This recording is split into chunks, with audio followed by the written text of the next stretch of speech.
Consciousness कम हो रही है? नहीं, हेल्थ कॉन्शियसनेस कम नहीं हो रही, हेल्थ लिटरेसी हो रही है। अच्छी कार्डियक हेल्थ के लिए क्या करना चाहिए? कम खाना चाहिए। एक डेटा सामने आया था जिसके मुताबिक जो 23% पेशेंट्स हॉस्पिटलाइज होते हैं, एडमिट होते हैं, उन्हें उधार लेके ये खर्च चुकाना पड़ता है। एक बहुत गरीब मरीज आया था और आप अगर बीमार पड़ जाएं और आपको वक्त पर एक नेक, अच्छे और काबिल डॉक्टर मिल जाएं आज के दौर में, तो आप लकी हैं। आज मेरे साथ इंडिया के one of the most respected और अवार्डेड डॉक्टर हैं, जिन्होंने देश के 3 राष्ट्रपतियों को अपनी सेवाएं दी हैं और बहुत बेबाकी से अपनी राय रखते हैं। मेरे साथ हैं पद्मश्री डॉक्टर मोहसिन अली। सर, बहुत बहुत स्वागत है आपका one to one with Richa में। धन्यवाद। सर, आज के टाइम में इतने हार्ट अटैक्स क्यों बढ़ रहे हैं, खासकर यंगस्टर्स में, मिडिल एज लोगों में? जिम करते करते हम कई बार सुनते हैं कि लोगों को हार्ट अटैक आ गए। मैंने अभी एक राइटअप किया इस पे और उस राइटअप का मैंने टाइटल दिया है दिल तो पागल है। और ये सच्चाई है। एंकर ने मुझसे पूछा भी, उस पर एक इंटरव्यू भी हुआ मेरा, तो उन्होंने पूछा आपने टाइटल क्यों दिया? तो हमने कहा भाई, यंग एज में लोगों के दिल में वो सब चीज़ हो रही है जो मरते वक्त इंसान के दिल में होती है। और वाकई में ईसीजी ऐसा आता है कि हम इंटरप्रेट ही नहीं कर पाते ये दिल को हो क्या रहा है। और ये सच्चाई है, कोविड के बाद ये चीज़ें बढ़ी हैं। यंग कार्डियक डेथ्स, एज आपने बहुत सही शुरुआत की, बढ़ी हैं। और अनएक्सपेक्टेड डेथ्स भी बढ़ी हैं। वैसे भी हिंदुस्तान में हार्ट की बीमारी और मुल्कों से 10 साल पहले होती है। उसको हम यंग कोरोनरी आर्टरी डिजीज़ कहते हैं। लेकिन अब उससे भी यंग लोगों में हो रहा है। देखिए, आपको याद होगा डांडिया करते हुए 2023 में बहुत से यंगस्टर्स की डेथ हुई थी। करीब 11 यंग बच्चे एक ही दिन डेथ हो गई थी। और अभी आपको याद होगा एक रिक्रूटमेंट हुआ था सीआईएसएफ का, उसमें 10 किलोमीटर दौड़ा दिया गया था कैंडिडेट्स को, और मैंने बहुत सख्ती से उसकी मुखालफत की थी। उसमें भी 11 बच्चों की, मेल्स एंड फीमेल्स बहुत, डेथ हो गई थी। और इक्का दुक्का डेथ्स तो रोज़ हो रही हैं और होती रहती हैं, और इसलिए हो रही हैं क्योंकि हम एक तो कोविड के बाद एक्सरसाइज से 2 साल मुक्त हो गए या महरूम रह गए, और उसके बाद कुछ कोविड के बाद ऐसे पोस्ट कोविड चीज़ें देखने में आ रही हैं जो अभी पूरी तरह से समझी नहीं है हम लोगों ने। और एक चीज़ अभी हाल ही में हमने समझी है, वो क्लॉटिंग फैक्टर्स जो हैं, ऐसा एंटीबॉडी बन जाती है जिसको हमने नाम भी दिया एडम TS13 एंटीबॉडी, और वो सारे क्लॉटिंग फैक्टर को बांध देता है। और उसके बाद क्लॉटिंग हो जाती है या ब्लीडिंग हो जाती है और पता नहीं लगता है। इसके अलावा कुछ एरिथमियाज होते हैं जो सडन डेथ हो जाते हैं। और कुछ एक नई चीज़ और हो रही है कि आपने देखा होगा, एक बड़ा मशहूर फुटबॉल प्लेयर था, उसके यहाँ पे चोट लगी और सडनली वो डेथ हो गए। कभी कभी कराटे, जूडो, जिम जैसे कि आपने कहा, उसमें भी अनड्यू एक्सरसाइज से डेथ्स हो रही हैं। मनसुख मंडाविया जी ने इसकी तरफ इशारा भी किया था कि हम लोग ज़्यादा एक्सरसाइज के लिए लोगों को प्रमोट ना करें, मॉडरेट एक्सरसाइज करें। तो बहुत सी चीज़ें हुई हैं। कोविड हुआ है, कोविड के बाद लोगों की इम्यूनिटी मॉडिफाई हो गई है और ऑटो इम्यून डिजीज़ेस भी बढ़ गई हैं और ओबेसिटी बढ़ गई है, डायबिटीज़ बढ़ गई है। तो इन सब का मिला जुला इफ़ेक्ट, और ये जो मैंने अभी ज़िक्र किया, ये बिल्कुल रिसेंट रिसर्च है। प्रोफेसर मिलानो हैं, उनकी रिसर्च है। तो ये सब मिली-जुली जो कारण हैं, और कुछ एरिथमियाज़ भी होते हैं, कॉन्जेनिटल एरिथमियाज़, वो हमेशा से है, वो उसको मिला के हम ये कह सकते हैं। आपने कोविड का ज़िक्र किया, तो कोविड को लेकर क्या वैक्सीन्स में इंटरनेशनल स्तर पर कोई ऐसी बात सामने आई है कि ये आफ्टर इफ़ेक्ट्स हैं? देखिए, यूके में आपने सुना होगा, क्लेम किया गया था एस्ट्राज़ेनेका के वैक्सीन का। यूएसए में तो उन्होंने खुलकर अब इस पे पब्लिश हो गए हैं पेपर, मेडिकल पेपर्स के मॉडर्ना का जो आरएनए वैक्सीन है उससे हुआ है। लेकिन हमारे यहाँ लकीली ये दोनों वैक्सीन इस तरह से यूज़ नहीं हुए। हमारा कोविशील्ड और कोवैक्सीन हुआ है। तो ये कहना सही नहीं होगा हुँ। कि कोविड वैक्सीन से मौतें हुई हैं या हो रही हैं हमारे देश में ख़ास तौर से। जी। और उन लोगों ने जिन्होंने बूस्टर डोज भी लिए हैं, उनमें से बिल्कुल ठीक हैं। तो मैं इस बात को सब्सिडाइज़ नहीं कर पाऊँगा कि कोविड वैक्सीन इसका कारण है, क्योंकि कोविड वैक्सीन बहुत लोगों को लगा है। जी। We had one of the biggest world's biggest Covid vaccination programme, तो फिर हमारी तो सारी सारी आबादी ख़त्म हो जाती। तो ये कहना सही नहीं है, बट बाहर के मुल्कों में ऐसा हुआ है। जी। डॉक्टर वली, आजकल एक ट्रेंड सा बन गया है, किसी को वायरल बुखार हुआ, लूज़ मोशंस हुए, लोग बहुत आराम से अपने आप ओवर द काउंटर एंटीबायोटिक्स ले लेते हैं। और इसके क्या इफ़ेक्ट्स होते हैं? क्या ये सही है? देखिए, हमारे यहाँ सड़क पर चलता हुआ हर तीसरा व्यक्ति डॉक्टर है। अभी मैं बाहर जाके खड़ा हो जाऊँ और 2-3 लोगों से बात करूँ और उनसे कहूँ मुझे ये तकलीफ़ है, तो वो तीनों मुझे दवाई बता देंगे। इतनी अच्छी नॉलेज है डॉक्टरी की लोगों को। एक और कारण ये है कि गाँव में हम लोग नहीं जा पाते हैं, क्योंकि वो सुविधाएँ नहीं होती हैं जो बेसिक सुविधाएँ होनी चाहिए बच्चों के पढ़ने की, बच्चों के स्कूलिंग की। और तीसरी बात ये है कि हमारे यहाँ कई तरह के डॉक्टर होते हैं, तो बहुत अच्छे डॉक्टर भी होते हैं और बहुत क्वालिफ़ाइड क्वैक्स भी होते हैं। तो अब लोगों से उनका जो इंटरेक्शन होता है वो बड़ा मुग्ध करने वाला होता है। जो कम पढ़े डॉक्टर्स होते हैं उनके पास टाइम होता है पेशेंट से बात करने के लिए। हम लोग शायद कभी-कभी पेशेंट को झिड़क भी देते हैं। तो पेशेंट उनसे ज़्यादा जुड़ जाता है, उनसे ज़्यादा मुग्ध हो जाता है, उनकी बात भी मान लेता है और फिर नुकसान उठाता है। अच्छा, सबसे बड़ा डॉक्टर केमिस्ट होता है, क्योंकि लोग समझते हैं इसको सब दवाएँ मालूम है, ये सब डॉक्टरों के पर्चे जानता है। मुझे अच्छी तरह याद है जब मैं 3rd ईयर में पढ़ता था और अपने होम टाउन बिजनौर जाता था, तो 2-3 लोगों ने मेरे पापा से आके ये बताया कि तुम्हारा लड़का जो दवाएँ लिख के लोगों को जाता है, वो केमिस्ट लोग उसके फ़ोटो खींच लेते हैं। जब कैमरा नहीं होता था, वो कॉपी में लिख लेते थे। तो ऐसा हुआ है, तो वो हमारे केमिस्ट जो थे बिजनौर के, वो वही डॉक्टर साहब चूँकि मेडिकल कॉलेज से आए हैं, तो ये जिस बीमारी की जो दवाई लिख के जा रहे हैं, वो हम सबको देंगे। तो ये एक टेंडेंसी होती है and this is a good thing also. लेकिन ये ह्यूमन लाइफ के लिए बहुत ख़तरनाक है। और ये जो आपने बात की ओवर द काउंटर वाली, ये तो देखिए, बहुत से लोग, मैंने पढ़े लिखे लोगों को देखा है, वो सोचते हैं कि हम डॉक्टर को 1000-2000 रुपए फीस क्यों दें, जबकि केमिस्ट वही एंटीबायोटिक हमको दे देगा जो डॉक्टर लिखेगा। ये धारणा बहुत गलत है। पहले मैं भी समझता था कि एंटीबायोटिक लेने चाहिए हर इन्फेक्शन में, हर बुखार में, लेकिन अब जैसे जैसे मैंने सीखा, तो मैंने ये जाना कि नहीं, ये बगैर एंटीबायोटिक के भी इलाज किया जा सकता है। तो antibiotic resistance is going to be a big problem for my next generation of doctors, जो कि हमको अभी फेस कम करनी पड़ रही है। तो इसकी वजह से सेल्फ मेडिकेशन, हम अभी भी कहते हैं, इज़ द वर्स्ट मेडिकेशन। तो इसको तो अवॉइड करना चाहिए कंप्लीटली। डॉक्टर वली, आजकल कैंसर के केसेस बहुत बढ़ रहे हैं। हर साल हम देखते हैं कि कुछ लाख कैंसर के नए केसेस सामने आते हैं। लाइफ़स्टाइल में क्या चेंजेस करें एक्सरसाइज़ के अलावा, जिससे कि हम कैंसर से बच सकें? ये थोड़ा-सा मुश्किल सवाल है, क्योंकि कैंसर में पॉल्यूशन को भी दखल है, फूड में इम्प्योरिटीज़ को भी दखल है, स्ट्रेस को दखल है और कुछ जेनेटिक मॉडिफिकेशंस हो रहे हैं लोगों के सेल्स में, उसको दखल है। और ये सब मिला-जुला प्रभाव कर रहा है ह्यूमन बॉडी पर, और कैंसर्स बढ़ रहे हैं। इसमें कुछ चीज़ें ऐसी हैं जो हम रोक सकते हैं, जैसे यंग लोगों में स्मोकिंग, पानी की इम्प्योरिटीज़, लेकिन पॉल्यूशन हम नहीं रोक पा रहे हैं। और पॉल्यूशन के साथ-साथ लोग इसको आम भाषा में यही समझते हैं कि धुआँ और गैसेस, लेकिन जो अब नई चीज़ ऐड हुई है वो 2 चीज़ें हैं। एक तो PM1 पार्टिकल है जो बहुत बारीक है और डायरेक्ट ब्लड में जाता है, बॉडी में जाता है, और वो कैंसरस है। और दूसरा मेटलोटॉक्सिसिटी, जो मेटल्स हैं वो भी पॉल्यूशन का हिस्सा बन गई हैं, जो इंडस्ट्रियल वेस्ट से या इंडस्ट्रियल धुएँ से आती हैं।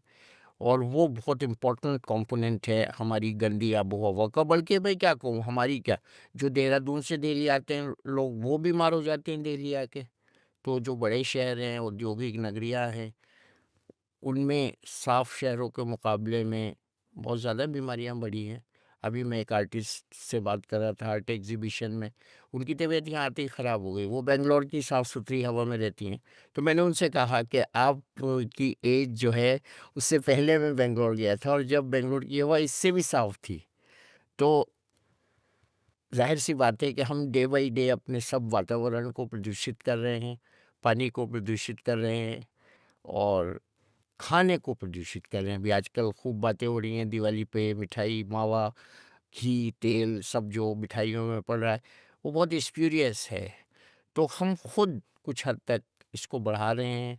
स्ट्रेस की आपने बात की, यस, स्ट्रेस से बहुत से ऐसे जीन्स प्रोवोक होते हैं जो कार्सिनोजेनिक होते हैं और कुछ लाइफस्टाइल से भी जो हम खाते हैं, सबसे इम्पोर्टेंट तो वो है जो समोसे खाते हैं लोग रोड साइड, 6-6 बार वो तेल पक जाता है हुँ। और उसमें बहुत गंदे किस्म का वो हाइड्रोकार्बन डेवलप हो जाता है, तो उससे भी कैंसर होता है।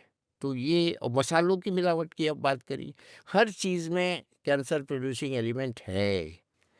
तो अब ये plastics, everything in life has become part of human body to generate cancer. तो ये सब चीज़ें जो लाइफ का हमारे हिस्सा बन गई हैं, ये हमारी सेहत के लिए ख़राब है। मुझे कल ही मैं बात कर रहा था, एक आमिश कम्युनिटी है अमेरिका में, जब हम वीपी सिंह जी को लेके जाते थे, हम आमिश विलेज जाते थे, वो अभी भी अपनी दिनचर्या वैसे ही रखते हैं। उनके यहाँ कार्स नहीं हैं, वो अपनी गाड़ियों पे चलते हैं, हॉर्स कार्ट्स पर चलते हैं।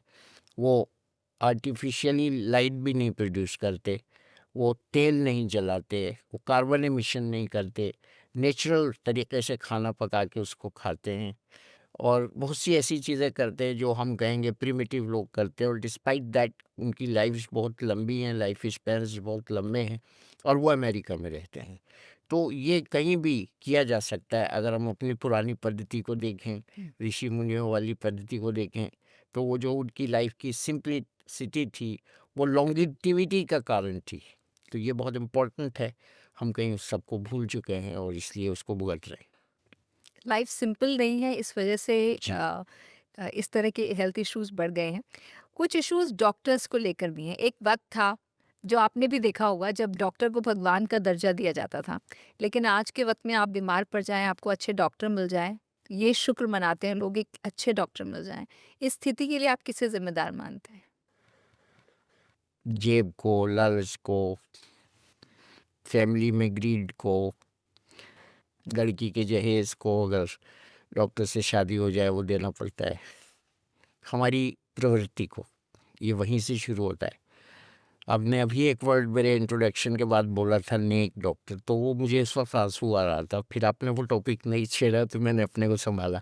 हाँ, ये बात ठीक है, डॉक्टर से लोग गेन चाहते हैं, डॉक्टर को लोग भगवान समझते थे, अब तो मैं नहीं समझता और समझते हैं। लेकिन इसलिए समझते थे क्योंकि शिफ़ा जो एक चीज़ होती है, वैद, डॉक्टर, हकीम, ये सब शिफ़ा देते हैं और शिफ़ा जो है वो बाज़ार में नहीं मिलती।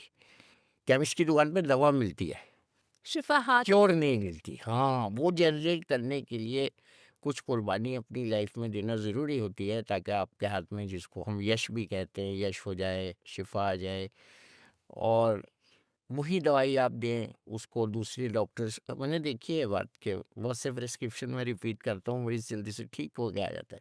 तो मैं उससे कहता हूँ भैया मेरे यहाँ आके दिखा के चला जाए, ठीक हो जाएगा। तो ये कुछ गॉड गिफ्टेड होता है, कुछ नहीं बल्कि 99.9% गॉड गिफ्टेड होता है। वो जब होता है जब हमारी नीयत जो है वो साफ़ हो। और मैं पेशेंट से कहता हूँ मैं बड़ा स्वार्थी डॉक्टर हूँ और मेरी नीयत में एक बड़ा स्वार्थ है और वो स्वार्थ ये है कि आप ठीक हो जाएँ। और इसके लिए मैं सब कुछ करता हूँ। पैसा तो बहुत सा आया, बहुत सा मेरा गया, लेकिन मैं अभी भी इसी के लिए करता हूँ। मैं रोज़ काम करता हूँ, आज भी मैंने काम किया है, इतवार है आज। तो इसलिए हम उस चीज़ को भूल गए। अब कॉर्पोरेट डॉक्टरी हो रही है और एक तरह का बिज़नेस है ये।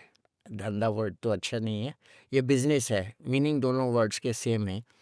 लेकिन ये बिज़नेस में प्रेशर्स होते हैं। मैं अपने को बड़ा सौभाग्यशाली समझता हूँ कि मैं एक ऐसे अस्पताल में काम करता हूँ, जहाँ हमारे ऊपर ये प्रेशर नहीं है कि आपको इतने टेस्ट इसी हॉस्पिटल से कराने हैं, इतने मरीज़ कम से कम आपको देखने हैं, नहीं तो आपको निकाल दिया जाएगा, या इतने हॉस्पिटल को रेवेन्यू देना है, वो ऑडिट नहीं होता है ऐसा।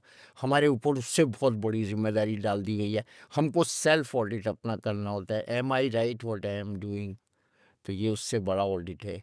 और अगर ये ऑडिट हम जब मरीज़ को देख रहे हैं उस समय करें, अपने से पूछें कि मैं इस मरीज़ के साथ क्या करने जा रहा हूँ। एक रिक्शा वाले को मैं 9,000 का एमआरआई लिखने जा रहा हूँ, ये तो सुसाइड कर लेगा या नहीं कराएगा। तो वो उस समय ऑडिट की बहुत ज़रूरत होती है। और इससे ही डॉक्टर, हमारे टीचर्स भी यही पढ़ाते थे कि आप गरीब आदमी को सस्ती से सस्ती दवाई लिखिए ताकि वो खा सके खरीद के। और आजकल ये कुछ पूछा भी नहीं जाता कि आप क्या करते हैं, किस तरह से आपका घर चल रहा है। और मैं बड़ा तकलीफ़देह होता है ये एक्सपीरियंस जब मैं किसी से पूछता हूँ। वो ज़्यादातर लोग इस वक्त गुर्बत में रह रहे हैं, और अच्छे अच्छे लोग जो खूब कमा भी रहे हैं वो भी प्रैक्टिकली गरीब हो गए हैं। वो खर्च नहीं करना चाहते, और पता नहीं क्यों नहीं खर्च करना चाहते। वो अपने ऊपर भी नहीं खर्च करना चाहते। ये मैं ज़रा एक ऐसी बात कह रहा हूँ जो सबके समझ में नहीं आएगी। वो एक 7 स्टार होटल में बैठ के खाना खा लेते हैं एक दिन का 10,000 रुपये का 5 आदमी, लेकिन दवा लिखने के लिए या कोई मेडिकल टेस्ट करने के लिए जब बात आती है तो फ़ौरन उनका ध्यान या तो इंश्योरेंस पर जाता है या फ्री हो जाए उनका काम उस पर जाता है। कल ही एक मेरे पास एक लेडी आई जो अच्छी खाती-पीती थी, और उससे मैंने बहुत रियायत का मामला किया, 10% सिर्फ चार्ज किया, उसको भी वो अनकम्फ़र्टेबल लगी देने में। तो मैंने अपने अटेंडेंट से कहा, मैंने कहा इनके पैसे वापस कर दो। Even well-to-do people are uncomfortable in spending on their own health. This is our attitude, and we curse to the government कि गवर्नमेंट जीडीपी का बहुत कम हिस्सा खर्च करती है हेल्थ पे। हम खुद कितना कर रहे हैं? ये बहुत बड़ा सवाल है। ये मैं एक थॉट दे रहा हूँ आपके प्रोग्राम जी। के ज़रिए जनरल लोगों को, जो इस बात को कहते हैं हमारे तो आप देश। कह रहे हैं कि हेल्थ कॉन्शियसनेस कम हो रही है। नहीं, हेल्थ कॉन्शियसनेस कम नहीं हो रही, हेल्थ लिटरेसी हो रही है, पूरी की पूरी लिटरेसी हो रही है। अभी मेरी वाइफ़ ने पता है क्या बताया मुझे, जब मैंने उनसे बोला कि सड़क पर ट्रैफ़िक कम था, उन्होंने बोला सब लोग दिवाली की पार्टी कर रहे हैं, जी। और अब पार्टियाँ दिन में हो रही हैं। She told me this. And how she came to know? Because she must have passed through some place जहाँ पार्टी चल रही है, जी। या हमारा अपना ही कोई बच्चा गया हुआ होगा। जी। हाँ, तो ये ऐसे हो रहा है। सर, जब हम आपने अभी कॉर्पोरेट कल्चर की बात की अस्पतालों में, महंगी दवाइयाँ लिखना या महंगे टेस्ट लिखना तो एक बात है, लेकिन मिसगाइड करना कि आपको फलानी सर्जरी की ज़रूरत है जबकि आपको ज़रूरत नहीं है, वहाँ पर केस बहुत ज़्यादा सीरियस हो जाता है, जो कि बहुत देखने में आया, मैंने खुद देखा है। हुँ, ऐसा भी हो सकता है। अभी हम देखते हैं कभी-कभी स्टेंट कितने लगे हैं पेशेंट को, जब हम एंजियोग्राफी देखते हैं। कल ही एक स्टेंट मैं देख रहा था, 3 लगे थे उस पेशेंट को, शायद 1 से काम चल सकता था। ऐसा नहीं है, बेईमानी नहीं कह सकते इसको, इसको डिसीज़न मेकिंग कह सकते हैं। आप ठीक कह रही हैं। हमारे जो टीचर्स थे जिन्होंने हमें संस्कार दिए हैं, मेडिकल एजुकेशन संस्कारी विद्या है। It is not 2 and 2 makes 4, ये वो वाली विद्या नहीं है। इसमें एक इमोशन है, एक हीलिंग का टच है, और इसमें एक रिस्पॉन्सिबिलिटी है। जैसा कि आप अभी कह रही थी, वी डील विद लाइफ। ये सोफे में कील नहीं लगा रहे हम ह्यूमन बॉडी में इंजेक्शन की सुई लगाते हैं, वो लाइफ को हम पिरोते हैं इंजेक्शन की सुई से। तो यहाँ एक बहुत बड़ी जिम्मेदारी आती है, और वही वर्ड मैं रिपीट करूँगा, सेल्फ ऑडिट। हम शायद जानते हैं हम क्या कर रहे हैं, मगर हम कुछ गलत कर जाते हैं उसमें। और इसकी तालीम जो हमारे टीचर्स ने दी थी जब वो वैसे होते थे, अब वो टीचर्स वैसे नहीं हैं, तो जैसा मन कर रहा है। देखिए, हर आदमी के अंदर एक शैतान होता है, एक इंसान होता है। तो हम जब अच्छे होते हैं तो हमारा इंसान जो है वो डोमिनेंट होता है। जब अच्छे नहीं होते हैं, मैं ये नहीं कह रहा बुरे होते हैं, तो वो शैतान वाला जो मादा है, स्पिरिट है, वो थोड़ा डोमिनेंट हो जाती है। और वो उसको कंट्रोल करना बड़े संयम से हो जाता है वो, लेकिन ये डिफ़िकल्ट है। और इसके लिए सबसे बड़ी जो कुर्बानी है वो है लालच की कुर्बानी। इस प्रोफ़ेशन में जब से लालच आ गया है ना, तो ये इस तरह की बातें हो रही हैं जैसे आप यहाँ कैमरे के सामने बैठ के कर रही हैं, नहीं तो पहले नहीं होती थी। मैं 1 रुपए की दवा लाया करता था जब बीमार होता था, जब बच्चा था, जी। और अब बिल्स 10-10 लाख के बनते हैं। तो ये कुछ तो हुआ है, गड़बड़ कहीं तो है, उसको देखना पड़ेगा। अब लाइफ एक्सपेक्टेंसी बढ़ गई है, यानी ज़िंदगी लंबी हो गई है, लेकिन हेल्थ इश्यूज बढ़ गए हैं। पहले जिंदगी छोटी होती थी, हेल्थ इश्यूज कम होते थे, लेकिन अब जिंदगी लंबी है लेकिन हेल्थ इश्यूज भी बढ़ गए हैं। इंडिया में डायबिटीज के सबसे ज्यादा केसेस, कैंसर के केसेस लगातार बढ़ रहे हैं, ओबेसिटी है, बहुत सारे हेल्थ इश्यूज क्यों बढ़ गए हैं? चक्की ख़त्म हो गई घरों से, साइकिलें गायब हो गई हमारे घरों से, व्यायाम बंद हो गया, स्कूलों के लॉन ख़त्म हो गए जो बच्चों का पहले पीटी का पीरियड होता था। लोग घर से ऑफिस गाड़ियों से जाने लगे, पैदल चलना बंद हो गया, सीढ़ी की जगह लिफ्ट लग गई, खाने फास्ट फूड हो गए, किचन आसमान पे चला गया जिसको क्लाउड किचन कहते हैं। तो ये सब क्यों नहीं होगा?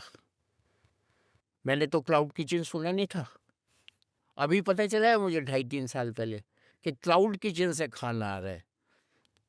तो ये जो चीज़ें हुई हैं ना, इन चीज़ों ने ये सब चेंज किया है जो आपने सवाल में पूछा। और भी बहुत सी चीज़ें हैं जो मुझे याद आई, एकदम मैंने बोल दी। तो ये चीज़ें हुई हैं।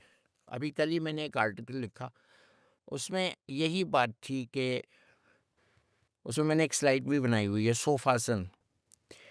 मोटा बच्चा, साइड में टीवी का रिमोट, बियर की बोतल, डबल बर्गर, पैर फैलाए हुए, कुछ काम नहीं करना, कंप्यूटर भी रखा है, टीवी सामने है और आप लेटे-लेटे खा भी रहे हैं, पी भी रहे हैं।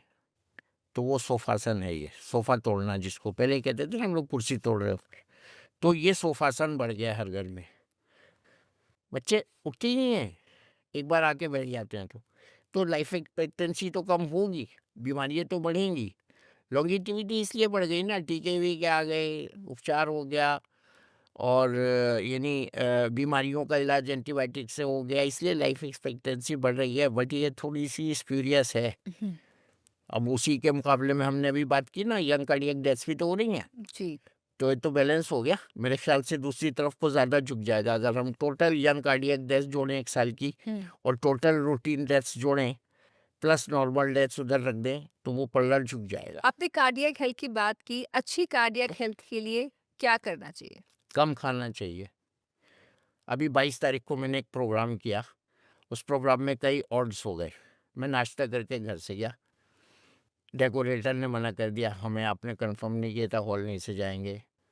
इवन एक बहुत बड़े सेंटर में मना हो गया, डिनर आपका कैंसिल हो गया क्योंकि आपने कंफर्म नहीं किया। कंप्यूटर वाला नहीं आया जिसके कंप्यूटर में मैंने प्रेजेंटेशन बनाया था। मेहमान देर से आए, चाय हमने पहले रख दी थी, आधे लोग चाय पी के चले गए, अटेंडेंस थीन हो गई। चीफ गेस्ट आके और चले गए। हम्म। उस टेंशन में 7 बजे मुझे बहुत तेज़ प्यास लगी और 8:30 बजे का नाश्ता करने के बाद मुझे ये रियलाइज़ हुआ मैंने तो अभी तक ना चाय पी, ना खाना खाया, ना पानी पिया और मैं ज़िंदा रहा। हम्म। आज हम लोग पेट में सारे दिन उड़ेलते जाते हैं, कैलोरीज़ डालते जाते हैं और हम सोचते हैं ये खाने के लिए हम ज़िंदा हैं। नहीं, हमें ज़िंदा रहने के लिए खाना है। मैं इसलिए अभी ताज़ी मिसाल दे रहा हूँ 4 दिन पहले की कि मुझे अनायास एक तजुर्बा हो गया कि मेरे ख़्याल से 8 बजे से और शाम के 7 बजे तक 11 घंटे हो गए। जी। वो 11 घंटे ना पानी पिया, ना खाना खाया, कुछ नहीं हुआ मुझे। और आप लोग अभी करवा चौथ का व्रत रखे होंगे, कुछ नहीं होता। मैं हमेशा कहता हूँ कि करवा चौथ के अगले दिन का न्यूज़पेपर पढ़िए, हेडलाइन पढ़िए कि कितनी औरतें करवा चौथ का व्रत रखने से मरीं, एक भी नहीं मरती। हम खा के मरते हैं। ईद के बाद बहुत से बच्चे मरते हैं, खूब खाते हैं, रमज़ान में रोज़े की प्रैक्टिस करते हैं और ईद के बाद खूब बिरयानी, कौरमा, नहारी खाते हैं और उनकी सडन कार्डियक डेथ होती है या मर जाते हैं दूसरी बीमारी से। बहुत होता है, हर मोहल्ले में होता है, पुरानी दिल्ली है और ये डॉक्यूमेंटेड है। ये मैं एकेडमिक बात बोल रहा हूँ, कोई बुरा ना माने। तो ये जो हो रहा है ना, ये सब इसकी जड़ खाना है। हमारे यहाँ जब एनाटॉमी का फर्स्ट लेक्चर हुआ था एब्डोमेन पे, तो एक हमारे प्रोफेसर आर एन वाजपेयी थे। उस वक्त उन्होंने बताया कि your whole earning and bread and butter will come through this part of the body, that is pet, abdomen. अब वो समझ में आता है कि वो क्या कह रहे थे उस दिन। उस वक्त तो स्टूडेंट थे, पता नहीं था क्या कह रहे हैं। अब समझ में आता है। हैं, आप फैटी लिवर की बात करते हैं, आप ब्लड पेंक्रियाटिक कैंसर की बात करते हैं, आप किडनी डिजीज़ की बात करते हैं, इंटेस्टाइनल कैंसर की बात करते हैं, ओवेरियन कैंसर की बात करते हैं, यूट्राइन कैंसर की बात करते हैं। ये सब पेट में ही तो होते हैं ऑर्गन्स। जी। तो ये पेट का ही है सब खेला। आजकल सोशल मीडिया पर खाने को लेकर डाइटरी एडवाइस बहुत मिलती है जिसमें मिस इन्फॉर्मेशन भी है जो हेल्पफुल कम और हार्मफुल ज़्यादा हो जाती है कई बार। आपकी राय इस पर? देखिए 2-3 तरह की डाइटरी एडवाइस देख रहा हूँ मैं। एक तो विटामिन्स और सप्लीमेंट्स देख रहा हूँ मैं, बिल्कुल नए-नए जो हमें ना पढ़ाए गए थे ना किताबों में हैं, उनको अवॉइड करना चाहिए। जैसे कि? जैसे कि एल-आर्जिनिन, एंटीऑक्सीडेंट्स एंड एक अमेरिका में थेरेपी चली है अभी, मेरी बेटी बता रही थी कि वो विटामिन के इंजेक्शन लगवाते हैं। उसमें भी ये अमाइनो एसिड्स और एल-आर्जिनिन टाइप के चीज़ें होती हैं। दूसरा ये चल रहा है कि हर एक 14वीं पास डाइटिशियन बन गई है। उसको तजर्बा नहीं है, उसने किताब में पढ़ के लोगों को डाइट बताना शुरू कर दिया। अब वो कुछ कीटो डाइट हो गई, किसी ने वो पकड़ ली, किसी ने कुछ और पकड़ ली। Vegan diet. वीगन डाइट हो गई। वीगन तो कुछ हद तक साइंटिफिक भी है, लेकिन वो जो एक कंपनी है बहुत मशहूर, मैं नाम नहीं लूँगा उसका, वो उसके प्रोग्राम्स खूब होते हैं और वो बिलीव मी वो कंपनी जिस देश की है वहाँ उसको कोई नहीं जानता और यहाँ खूब बिक्री होती है उसकी, क्योंकि उसमें एक चेन रिएक्शन होती है, जो बेचता है उसको प्रॉफिट मिलता है। तो ये सब चीज़ें अच्छा ये कैची बहुत हो गई हैं, क्योंकि लोगों ने मोबाइल बहुत ज़्यादा देखना शुरू कर दिया है। किचन में जाके हेल्दी खाना पकाना कम कर दिया है और मोबाइल देखना ज़्यादा कर दिया। अभी मैंने एक मेड रखी थी बच्चों के लिए, जो उनकी पसंद का खाना बनाए। मैंने एक दिन उसको कैमरे पे देखा, तो यूट्यूब पे देख के खाना बना रही है। तो ऐसी-ऐसी चीज़ें हो रही हैं, नई-नई चीज़ें हो रही हैं। अभी मैंने आपको क्लाउड किचन की बात करी, तो ये होता है। तो ये सब जो चीज़ें हो रही हैं मीडिया के थ्रू और सोशल मीडिया के थ्रू, ये अच्छी नहीं है। मैंने शायद ज़ोर दे के नहीं कहा, वो जो घर की चक्की होती थी ना, और वो फ़िल्मों में जो म्यूज़िक के साथ कभी-कभी मसाला कूटने वाली चीज़ें ओखली दिखाई जाती थी और घर की प्योर सरसों का तेल हम लोग निकलवा के लाते थे। आटा अपने सामने पिसवा के लाते ताकि कहीं चक्की वाला इसमें मिला ना दे। उसका चूरा जो बूरा होता है उसको खस को नहीं छानते थे। होल व्हीट जब खाते थे, जब होल व्हीट की अब बात भी नहीं जो हो रही है होती थी, तो वो थी सेहत। जब सवेरे उठते थे, हमारे बड़े 3 बजे उठते थे और अब 3 बजे हमारे बच्चे सोते हैं। तो ये जो बड़े-बड़ी चेंजेज़ आ गई हैं ना, ये पतन की तरफ ले जा रही हैं। हेल्थ का पतन तो हो ही रहा है, मानसिक पतन, शारीरिक पतन और स्पिरिचुअल पतन भी साथ-साथ हो रहा है। मानसिक पतन या मेंटल स्ट्रेस, मेंटल हेल्थ एक बहुत बड़ा इशू है बच्चों पर, खासकर बहुत स्ट्रेस है, सुसाइड के भी केस बढ़ जाते हैं। उसे कैसे डील करना चाहिए? बड़ों के साथ रहने से डील होगा वो। जब तक नानी, दादी और बड़ों के साथ बच्चे हमारे नहीं रहेंगे और हमारे जो स्कूल के टीचर्स हैं, वो टीचर से गुरु नहीं बनेंगे, जब तक हमारी अगली जनरेशन्स तबाह होती रहेंगी।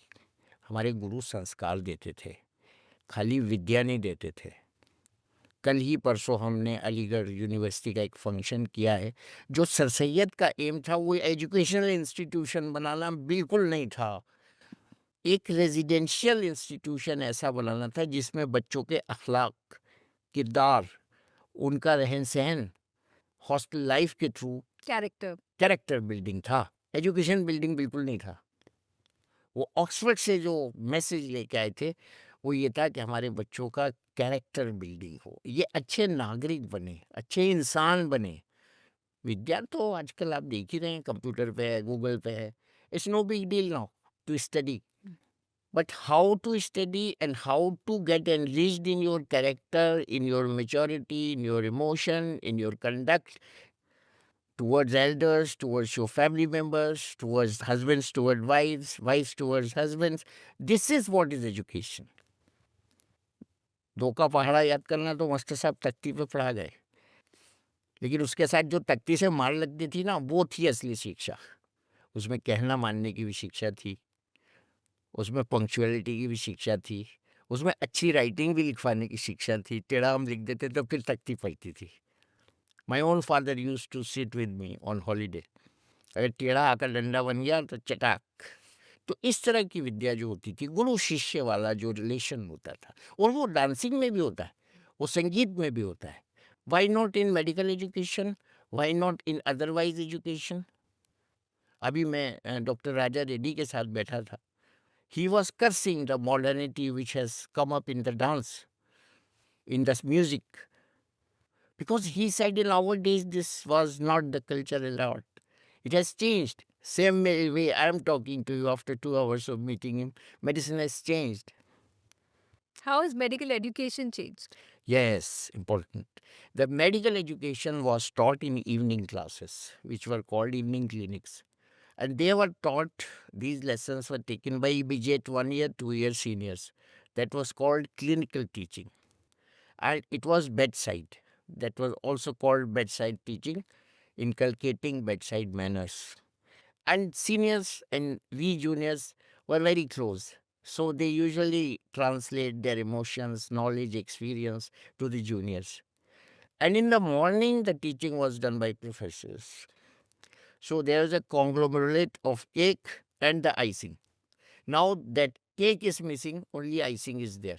We are taught in the class, जिसको पढ़ना हो पढ़े, जिसको ना पढ़ना हो ना पढ़े, जिसको क्लास में आना हो आए, जिसको ना आना हो ना आए. हमारे यहाँ हिम्मत नहीं होती थी 8 बजे वाला क्लास जाड़े में 4 डिग्री टेम्परेचर पे मिस करने की प्रोफेसर का किसी स्टूडेंट की. अब वो डिसिप्लिन नहीं है. सो मेडिकल एजुकेशन में सबसे ज़्यादा डिसिप्लिन की इम्पोर्टेंस थी. गुरु शिष्य परंपरा जिसको सीनियर की रिस्पेक्ट कहते हैं उसकी इम्पोर्टेंस थी. और एक और चेंज हुआ है जो बहुत से लोगों को नहीं पता है. हम लोग टेक्स्ट बुक से पढ़ते थे. 1700-1700 पेज की किताबें होती थी. अब जो स्टूडेंट्स हैं वो शॉर्ट बुक से पढ़ते हैं, जिसको हम लोगों के यहाँ बैन था.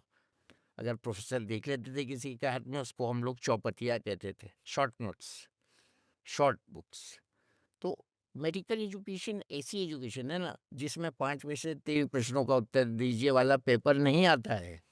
उसमें आंसर ऑल क्वेश्चंस वाला पेपर आता है.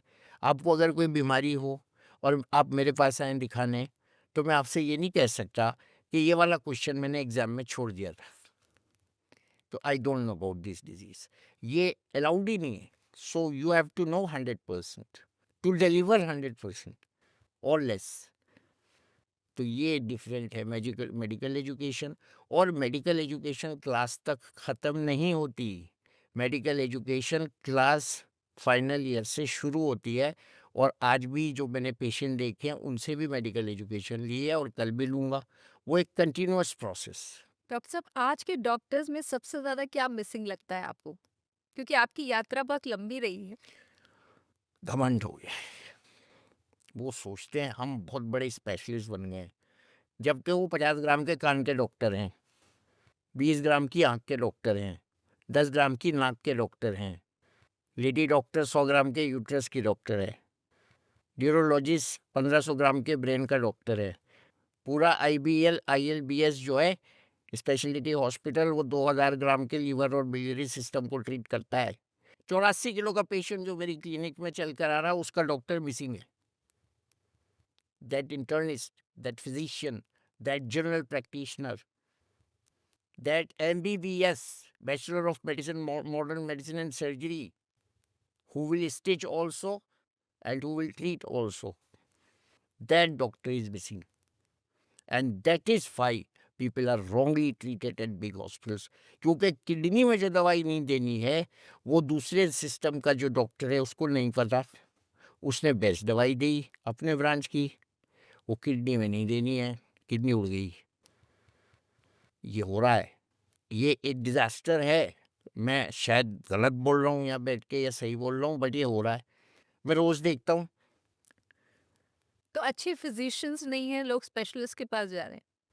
हाँ, छोटे डॉक्टर कहलाने लगे ना. हम जैसे MD डॉक्टर, वो बड़े डॉक्टर होते हैं जो खाली स्टेंट लगा के मरीज को भगा देते हैं. और उनका बिल भी 2 लाख का होता है, मेरा 2000 का होता है. तो कौन नहीं चाहेगा बड़ा डॉक्टर बनना? जी। ये मजाक नहीं कर रहा हूँ मैं आपसे, बिल्कुल, ये बहुत सीरियस इशू है ये। सीरियस बात है ये. अच्छा, मरीज भी वो हमको डॉक्टर नहीं समझता. वो कहे, अरे ये तो जनरल डॉक्टर है, हम जरा स्पेशलिस्ट को दिखाएंगे. अब मैं उनसे सबसे ये कहता हूँ, भैया उसके वाला मेरे पास आ जाना. और होता है. ऊपर वाले की बड़ी कृपा है कि मेरे यहाँ रोज़ 2-3 रंगीन फाइलें रहती हैं बड़े बड़े अस्पतालों की. आप समझ जाएंगी हरे रंग की फाइल कहाँ की होती है, लाल रंग की फाइल कहाँ की होती है. समझ जाएंगी आप. कितने बड़े-बड़े अस्पताल हैं वो शीशे वाले, लेकिन वहाँ जो नहीं मिलता है वो मेरे यहाँ मिलता है, क्योंकि मैं होलिस्टिक मेडिसिन को प्रैक्टिस करता हूँ। क्योंकि आयुष वर्ल्ड क्यों बनाया गवर्नमेंट ऑफ इंडिया ने? आयुर्वेदा, यूनानी, सिद्धा, होम्योपैथी, ये क्यों बनाया? And our prime minister wants this to happen seriously, because he has seen the damage, he has felt the damage, he has been told about the damage. So our government wants that we should all be practicing holistic medicine. Sir दर्द का मरीज all India institute ना जाए, brain tumour का जाए, ये कौन तय करेगा? ये हम जैसा डॉक्टर तय करेगा कि इसको हेडेक माइग्रेन वाला है, या आंख वाला है, या इसके चश्मे लगने वाला है, या साइनस का है। हर आदमी चला जा रहा all India institute of medical sciences. लोग कहते हैं वहाँ भीड़ बहुत है, आपने करी भीड़? ब्रेन ट्यूमर के पेशेंट के लिए है वो। इसको सॉर्ट आउट करना पड़ेगा। This tries in medical education has to be compulsory now. जी। नहीं तो ये क्या हो गया था, एकदम से एम्स बनाने की जरूरत पड़ गई। ये विकास का तो हिस्सा है, लेकिन हमने जो पिछले 50 साल में किया है उसका भी हिस्सा है कि हर राजधानी में एम्स की जरूरत है। जब आपने बड़े-बड़े डॉक्टर्स की बात की, आप खुद एक बहुत बड़े डॉक्टर हैं और ये आपकी सिम्प्लिसिटी है कि आप उस तरह से बात नहीं करते। आपने 3 राष्ट्रपतियों के साथ काम किया है और वो भी 33 साल की उम्र में। मैं जानना चाहती हूँ डॉ वेंकट रमन जो कि बहुत समय पहले हमारे प्रेज़िडेंट थे, उनके साथ आपकी एक बड़ी दिलचस्प बातचीत हुई थी। कैसे आप सेलेक्ट हुए? हाँ, वो तो बहुत दिलचस्प हुई थी। हमें पता ही नहीं था राष्ट्रपति का डॉक्टर या राष्ट्रपति भवन या राष्ट्रपति जन का सोफ़ा। सबसे पहले तो जब हम सोफ़े पे जाके बैठे, वो बहुत सॉफ्ट था, हम उसमें धँस गए। सब आला खैर। अच्छा, फिर हादसा ये हुआ कि उन्होंने पूछ लिया कि आप मेरा इलाज कैसे करेंगे? तो हमने कहा जैसे और मरीज़ों का करेंगे। फिर मुझे याद आया कि भाई तुम राष्ट्रपति से बात कर रहे हो। तो एक दूरदर्शन की बहुत सीनियर प्रोड्यूसर थी, मैं उनसे पूछ के गया था कि how to conduct the interview. उन्होंने कहा था प्रेसिडेंट इज एन इंस्टीट्यूशन। मेरे को एकदम से वो याद आ गया साहब। वो अरे मैंने कहा sir you are an institution, you will remain an institution, and your love and regard and respect of your institution will be in my heart and not in my brain. Then he got to understand me, and then he sat straighter and said, explain this. And then I explained, okay, we make many mistakes because we tremble or our decision making gets affected when we treat like you people, VIPs. And when we treat VIP like a simple patient, we behave well, our brain behaves well. So respect of your institution will be in the heart, and knowledge will be in the brain, and delivery will be smooth. So he appreciated this. And then my interview changed into monologue. He started telling what doctors did wrong to him. Oh! And he changed 2 doctors before my appointment because he suffered. तो doctor का काम ये है कि अपना हवास ना खोए। हाँ, नहीं, ये रोज़ भी होता है, खाली प्रेसिडेंट की बात नहीं है। आपने जो छेड़ा है तो मैं बताऊँ, जब हम कोई इमरजेंसी डील करते हैं, एक पेशेंट सिक आता है, तो हमारी उस वक़्त डिसीज़न मेकिंग पैरालाइज़ नहीं होनी चाहिए। जैसे मेरे अंडर में जो डॉक्टर काम कर रहा है, इससे पहले भी एक करता था बहुत जूनियर, तो वो देख के घबरा जाता था जब किसी का सैचुरेशन 65 होता था। मैं उसको कहता था इसको पानी निकालने वाली दवाई दो ताकि लंग्स में ज़्यादा हवा जाए, तो वो ठीक हो जाता था। फिर वो पेशेंट 97 सैचुरेशन पे जाता था 3 घंटे बाद। अभी कल भी ऐसे ही हुआ। मैंने कहा तुमने देख लिया? कहा हाँ, मैंने आपको इसलिए नहीं बुलाया कि I dealt with that patient. हुँ। उसको मैंने ये कर दिया। And that patient today came walking, who came on wheelchair crying yesterday. Only yesterday he came and today he was 50% better. तो ये जो बेसिक बैक साइड टीचिंग है ना, हम फिर उसी की बात कर रहे हैं, वो मिसिंग हो गई है मेडिकल प्रोफेशन से। और आपने ये जो पूछा था, नॉलेज की डिलीवरी जो है, ये हम जब कोऑर्डिनेट करते हैं, ज़्यादा लोग देखते हैं, ज़्यादा पेशेंट देखते हैं, उसी से सीखते हैं। वही विद्या है, वही आज का लेक्चर है, वही आज की सीख है। वो पेशेंट हमको सिखा के जाता है, वो हमारा गुरु है। हमने उसको बहुत ज़्यादा रिस्पेक्ट देनी चाहिए। बल्कि मैं तो ये कहूँगा कि कुछ इसको दे देना चाहिए, भैया आज हमने तुमसे ये सीखा है। खैर अब रोज़ी रोटी कमाने का चूँकि ज़रिया, इसलिए हम पैसे लेते हैं पेशेंट से, लेकिन हमें वो एक्चुअली उसको देने चाहिए पैसे। ये तो मैं बिल्कुल एक नया नज़रिया नया नज़रिया है ये, और ये सच्चाई है। ऐसा कोई मरीज़ आपके ज़हन में आता हो जिसने कुछ बहुत ही नायाब चीज़ आपसे कही हो या बताई हो? नहीं, मुझे हर वो पेशेंट पसंद आता है जो मेरी कमी मुझे बताता है, because he is my best friend, because that mistake I will not do tomorrow. एक दूसरी नायाब चीज़ें तो बहुत से लोग करते हैं। बहुत से लोग सबसे अच्छी चीज़ जो पेशेंट करते हैं वो अपने जैसे मरीज़ को और भेज देते हैं। तो मुझे गूगल की हेल्प नहीं चाहिए होती है आजकल, बहुत देखो से लोग। कुछ तो ऐसी यादें मेमोरीज़ हुँ, होंगी कि हम एक पेशेंट था जिससे जो आज भी मुझे बहुत अच्छे से याद है, जिसने कुछ अलग या जिनके साथ कुछ अलग हुआ। नहीं ऐसा तो हर एक के साथ होता है, मेरे हर पेशेंट के साथ अलग होता है। और वो हर पेशेंट मेरे लिए एक मेमोरी होता है। और बहुत से पेशेंट ऐसे आते हैं जिनको मैं काटने-फाटने से बचा लेता हूँ। और उसमें डिसीज़न मेकिंग बहुत इम्पोर्टेंट होती है, उसमें करेज टू ट्रीट बहुत इम्पोर्टेंट होता है, उसमें रिस्क टेकिंग बहुत इम्पोर्टेंट होता है, उसमें आपका प्रीवियस एक्सपीरियंस बहुत इम्पोर्टेंट होता है। और ये बड़ी जनरल चीज़ है जो मेरे साथ रोज़ होती है। तो मेरे पास ज़ुकाम-बुखार के बहुत कम मरीज़ आते हैं।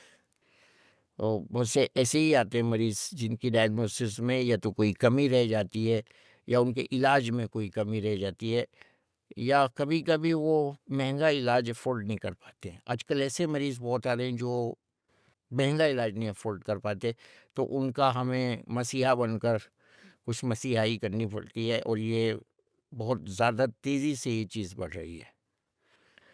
और ये अच्छा भी है, एक तरह से अच्छा भी है।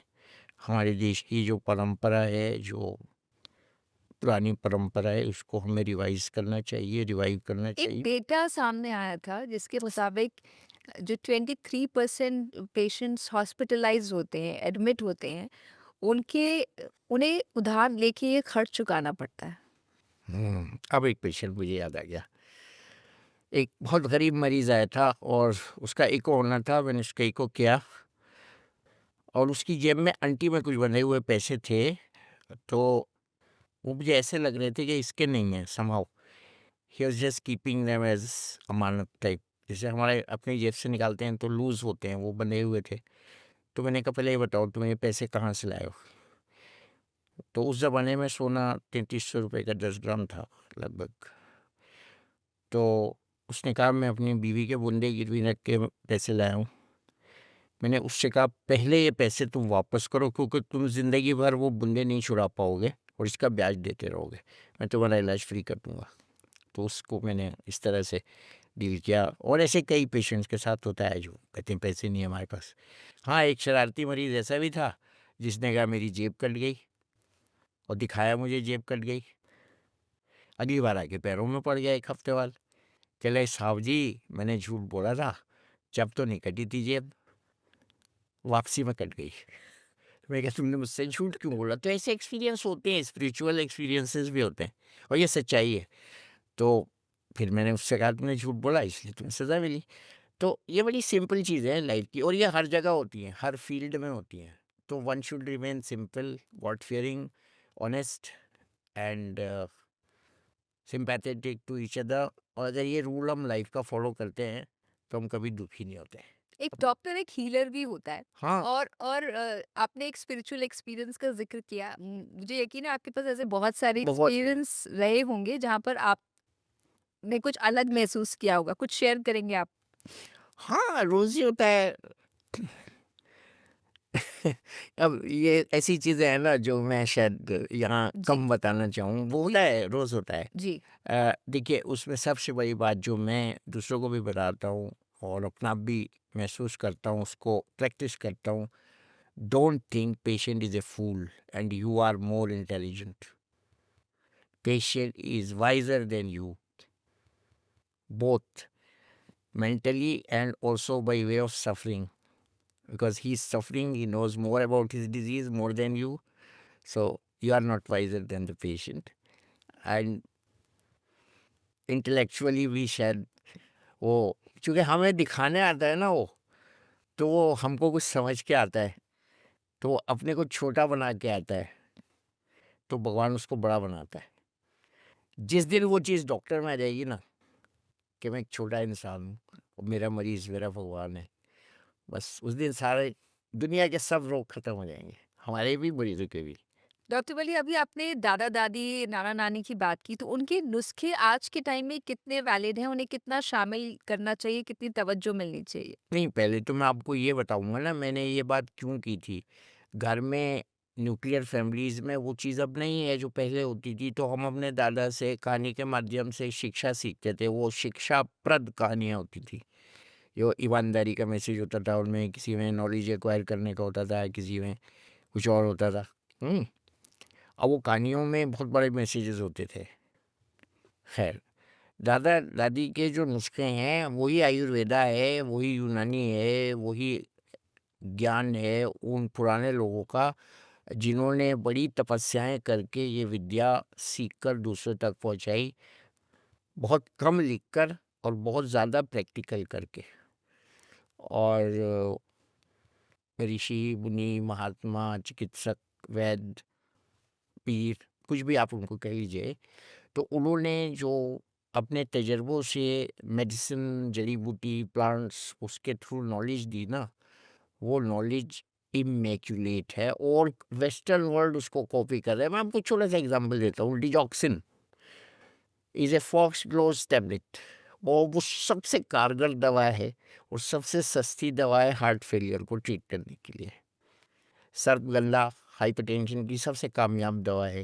रेसरपिन के नाम से गोली बन के वेस्टर्न वर्ल्ड से आती है। अच्छा, एक ट्रेजेडी और भी हुई जो अरेबिक में, संस्कृत में, हमारी इंडियन मेडिसिन में जो ज्ञान था वो चोरी हो गया। तो कौन ले गया? ये तो इतिहास है। फिर वो ट्रांसलेट होके परोस दिया गया ग्रीक में, इंग्लिश में। तो वो एक्चुअली एंशिएंट मेडिसिन ही है जो आज हम पढ़ते हैं और प्रैक्टिस करते हैं। तो इसमें कोई 2 चीज़ें अलग-अलग नहीं हैं वो। और इसकी बात जो लोग करते हैं उनको बहुत अभी हमारे एक डॉक्टर हैं जिनको पद्म भूषण मिला है, वो इसीलिए मिला है कि उन्होंने कोरिलेट किया है दोनों चीज़ों को। ये क्वांटम थ्योरी और एंशिएंट साइंस क्या है, human body, quantum theory, Max Planck Institute, Sanskrit, Vedas, उस सबको और एक वक़्त जोड़ा। था जब इंडिया लीड करता था, एंशिएंट इंडिया, सर्जरी में सुश्रुत की बात करें, इसके अलावा चाणक्य, केमिस्ट्री। सुश्रुति, ये सब चीज़ें हमने बनाई। अरे भाई, ये सन की घड़ी कहाँ बनी? सन क्लॉक। जी, जयपुर में। हाँ। और ये तो अब वो मैं ख़ैर वहाँ तक नहीं जाऊँगा, पुष्पक विमान तक, वो थोड़ा उम, मुश्किल होगा एक्सप्लेन करना, लेकिन मैं साइंटिफिक चीज़ों पे तो बता पे फॉक्सग्लोव, डिजॉक्सिन की तो बात कर सकता हूँ। मैं सूचरिंग की तो बात कर सकता हूँ। ये सब हमारे अ, देसी ज्ञान हैं, जिनको हमने old wine in new bottle करके परोस दिया। और शायद छुपा गए वो लोग जिन्होंने न्यू बॉटल में ओल्ड वाइन रखी। इंडिया और का ज्ञान हाँ, नहीं, वो ये था ना, सोते रहेंगे आप तो दूसरा ले जाएगा आपके ज्ञान को, तो वही हुआ। तो पुरानी चीज़ें जो हैं वो अभी भी वैलिड हैं, अगर हम उनको सिंसियरली एसोसिएट करें। मैंने अभी ये कहा था ना आयुष वाला, जी, government wants this to flourish, और उसमें किसी से दुश्मनी नहीं है। सर्जरी करानी है तो जाके मॉडर्न रोबोटिक सर्जरी आप करा लो भाई, लेकिन ज़ुकाम में तो जोशांदा पी लो, कुछ तो ऐसा करो ना। डॉक्टर वाली बहुत सारे लोग रिमोट काम करते हैं या अपने घर से वर्क फ्रॉम होम करते हैं कोविड के बाद। ये एक नए तरह के काम करने का तरीका है। उनकी हेल्थ बहुत सफ़र करती है क्योंकि सारे दिन बैठे रहते हैं। उन्हें आप कुछ सलाह देंगे? पहले तो हाइब्रिड जॉब ढूँढ लीजिए, 3 दिन तो कम से कम चले ही जाइए घर से ऑफ़िस, और फिर व्यायाम कीजिए और कम खाइए। सोफ़ासन वाला मैं आपको भेज दूँगा, वो कार्टून दिखा दीजिएगा बीच में कहीं फ़िक्स करके इस प्रोग्राम में। वो सोफ़ासन जो है ना वो गलत है। देखिए, एक्टिविटी अच्छी चीज़ है, इनएक्टिविटी से कम खाना अच्छी चीज़ है ज़्यादा खाने से।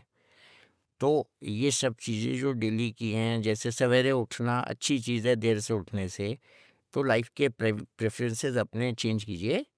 और everybody wants to live longer. अरे, इससे क्या आगे की चीज़ हो गई? अब तो यंगस्टर्स हमसे आके कहते हैं कि we want to work up to 40 years and then we want to enjoy rest of life. तो मैं ऐसी जॉब चाहिए जिसमें हम 40 इयर्स तक जॉब करके इतना कमा लें कि आगे की ज़िंदगी बगैर मेहनत करे गुजरे।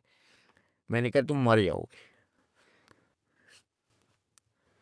कमाने के लिए व्यायाम भी तो ज़रूरी है। ऐसा होता तो फिर क्या बात थी? ये नया नया फैड है ये। जी, नया फ़ैड है। तो बंदर जब तक छलांग नहीं लगाता तो कैसे उसको मिलेगा माल? हैं? उसको तो हल्का-फुल्का बनाए ना, कूदता रहे, खाता रहे। हम बैठ जाएँगे, वो गाना सुनेंगे फ़िल्म का इंसान था पहले बंदर। तो कुछ तो सीखो बंदर से, इनएक्टिविटी सीख रहे हो आप। बहुत-बहुत शुक्रिया डॉक्टर वली। मेरे पास सवालों की तो जड़ी है, लेकिन मुझे पता है वक़्त का तकाज़ा है, हमें इस इंटरव्यू को, इस पॉडकास्ट को यहाँ रोकना होगा। लेकिन बहुत ही यूज़फुल, बहुत ही इन्फॉर्मेटिव चीज़ें इस पॉडकास्ट में आपके ज़रिए निकल कर आई हैं।